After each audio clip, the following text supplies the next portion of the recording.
Hello everyone. आज हम common yoga protocol के बारे में सीखेंगे जो मिनिस्ट्री ऑफ आयुष के द्वारा रिकमेंड किया गया है। इस प्रोटोकॉल का मकसद शारीरिक, मानसिक और आध्यात्मिक स्वास्थ्य को बेहतर बनाना है। आज हम सीखेंगे कॉमन योगा प्रोटोकॉल क्या है, क्यों इम्पॉर्टेंट है, यह हमारी हेल्थ इससे किस तरह से बेहतर हो सकती है, हमारी फिटनेस जो है वो किस तरह से बरकरार रह सकती है और हम अपने डिसिप्लिन को किस तरह से मेंटेन कर सकते हैं। कॉमन योगा प्रोटोकॉल क्या है? कॉमन योगा प्रोटोकॉल एक स्टैंडर्ड योगा की रूटीन है जो government of India Ayush ministry ने बनाया है। इसका मतलब है सब लोग एक ही तरीके से एक ही सीक्वेंस में योगा करें, चाहे वो स्टूडेंट हो, टीचर हो या आम आदमी हो। ये प्रोटोकॉल खासकर इंटरनेशनल योगा डे 21 जून पर पूरे देश और दुनिया में फॉलो किया जाता है। कॉमन योगा प्रोटोकॉल का मेन ऑब्जेक्टिव्स क्या है? योगा को सबके लिए सिंपल और कॉमन बनाना, शारीरिक मतलब बॉडी और मानसिक यानी माइंड स्वास्थ्य को इम्प्रूव करना, लाइफस्टाइल डिजीज जैसे stress, obesity, diabetes, BP, back pain को कम करना। कॉमन योगा प्रोटोकॉल में 5 मेन पार्ट्स होते हैं। फर्स्ट प्रार्थना, सेकंड सूक्ष्म व्यायाम means loosening exercises, third योगासना, fourth प्राणायाम, फिफ्थ ध्यान। अब हम देखेंगे कॉमन योगा प्रोटोकॉल जो है वो किसके लिए ज़रूरी है, कौन कर सकता है और कौन नहीं कर सकता है। कोई भी बिगनर्स, स्टूडेंट, ऑफिस वर्कर या ऑलमोस्ट हर हेल्थी व्यक्ति के लिए योगा करना ज़रूरी है, वो कर सकता है। इसके अलावा कोई सीरियस इलनेस वाला व्यक्ति या प्रेगनेंसी या सर्जरी के बाद उनको डॉक्टर या योगा एक्सपर्ट से सलाह लेकर योगा करना चाहिए। योगा कब करना चाहिए? योगा करने का सबसे अच्छा समय सुबह का होता है, जब शरीर और मन दोनों शांत और खाली पेट होते हैं। एक इम्पॉर्टेंट बात, रोज़ एक ही समय पर योगा करना ज़्यादा फ़ायदेमंद होता है, चाहे वो सुबह हो या शाम का वक्त हो। योगा करने से पहले हल्का सा वार्म अप करना बहुत ज़रूरी है। उसमें लाइटनिंग एक्सरसाइज मतलब जैसे गर्दन घुमाना, कंधे घुमाना, हाथ पैर को धीरे धीरे हिलाना, ये छोटी छोटी एक्सरसाइजें करना योगा करने से पहले बहुत ज़रूरी है। बिगनर्स को चाहिए कि वो इजी आसन्स के साथ शुरू करें, जैसे ताड़ासन, विरक्षासना, वज्रासना, भुजंगासना, शवासना। बिगनर्स ये गलतियाँ हमेशा करते हैं कि एक ही दिन में ज़्यादा योगा कर लेते हैं, या फिर दूसरों से कंपेयर करना शुरू कर देते हैं, या फिर पेन होने के बावजूद योगा को कंटिन्यू रखते हैं, या फिर यूट्यूब से देखकर एडवांस आसना करना शुरू कर देते हैं। इस बात को हमेशा याद रखना है कि जब भी एडवांस योगा करना है तो योगा एक्सपर्ट से ही सलाह लेके उस आसन को करना चाहिए। अब हम हल्का सा वार्म अप करेंगे। गर्दन से शुरुआत करेंगे। पहले आगे की तरफ 5-6 बार रोटेट करेंगे गर्दन को, फिर सेम उसी तरह से पीछे 5-6 बार गर्दन को रोटेट करेंगे। अब हम दोनों बाजुओं को घुमाएंगे एक साथ, पहले फ्रंट की तरफ 5-6 बार, उसके बाद पीछे की तरफ रोटेट करेंगे दोनों बाजुओं को एक साथ।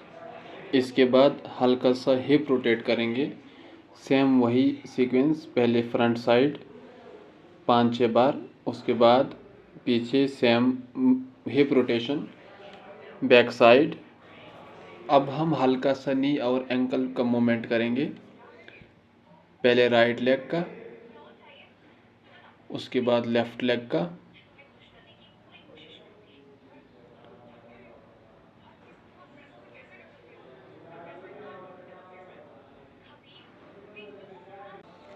एंकल मूवमेंट, पहले राइट लेग, उसके बाद लेफ्ट फीट रोटेट करना है हल्का सा। अब हम आएंगे मेन आसनास पर। ताड़ासन करेंगे सबसे पहले, इसको माउंटेन पोज भी बोलते हैं। क्या करना है, दोनों पैरों को मिलाकर सीधा खड़े हो जाना है, दोनों हाथ को ऊपर उठाएं, गहरी सांस लेते हुए शरीर को ऊपर की तरफ स्ट्रेच करें, फिर दोनों हाथ नीचे की तरफ ले आएं। अब हम करेंगे वृक्षासना, इसको ट्री पोज भी बोलते हैं। एक पैर पर बैलेंस बनाएं, दूसरे पैर को घुटने पर रखें, हाथ जोड़कर ध्यान एक जगह रखें।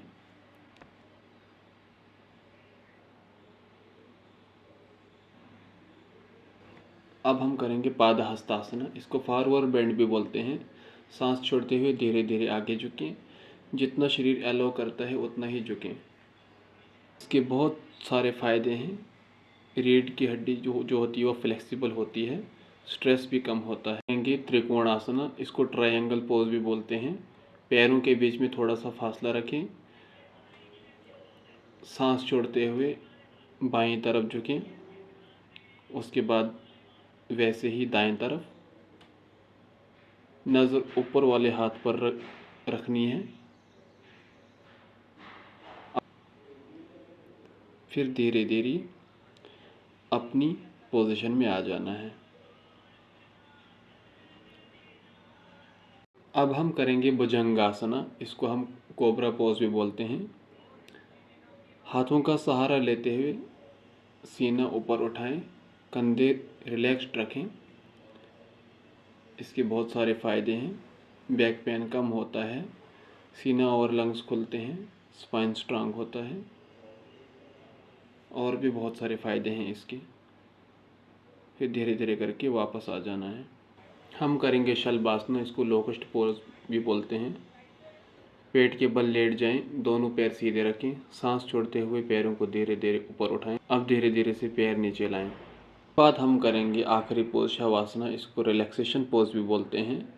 पेट के बल सीधे लेट जाएं, हाथ पैर खुले रखें, आंखें बंद, नॉर्मल ब्रीथिंग के साथ पूरे शरीर को धीरे धीरे ढीला छोड़ें। इससे हमारा शरीर और मन दोनों रिलैक्स होते हैं। अब हम प्राणायाम करेंगे। प्राणायाम हमेशा शांत जगह पर खाली पेट और सीधी पीठ के साथ करें। सुबह खाली पेट सबसे बेस्ट होता है प्राणायाम करना। शांत और साफ जगह हो। सीधी पीठ के साथ सुखासना, पद्मासना या वज्रासना में बैठें। आंखें बंद, शरीर रिलैक्स्ड रखें। नॉर्मल गहरी सांस लें। नाक से सांस अंदर, नाक से बाहर। सिर्फ सांस पर ही ध्यान दें। कपालभाति के टाइम सांस बाहर ज़ोर से छोड़ें, सांस अंदर खुद जाने दें। इसके बहुत सारे फ़ायदे होते हैं। पेट की चर्बी कम होती है, डाइजेस्टिव सिस्टम हमारा स्ट्रांग होता है। अब हम अनुलोम विलोम करेंगे। कैसे करना है इसको? सीधी पीठ के साथ बैठ जाएं, दाईं नाक बंद करके बाईं नाक से सांस लें। अब बाएं बंद करके दाएं नाक से सांस छोड़ें। फिर दाएं सांस लेकर बाएं से छोड़ें। सांस को धीरे और गहरा रखें। इसी तरह से अनुलोम विलोम करना है। इसके बाद हम करेंगे ब्रह्मारी प्राणायाम। ब्रह्मारी प्राणायाम मधुमक्खी की तरह गुनगुनाहट के साथ किए जाने वाला प्राणायाम है, जो मन को गहरी शांति देता है। करना कैसे है वो पहले हम देखेंगे। सीधी पीठ के साथ बैठ जाएं, गहरी सांस लें। अब मधुमक्खी जैसी की आवाज़ के साथ सांस छोड़ें।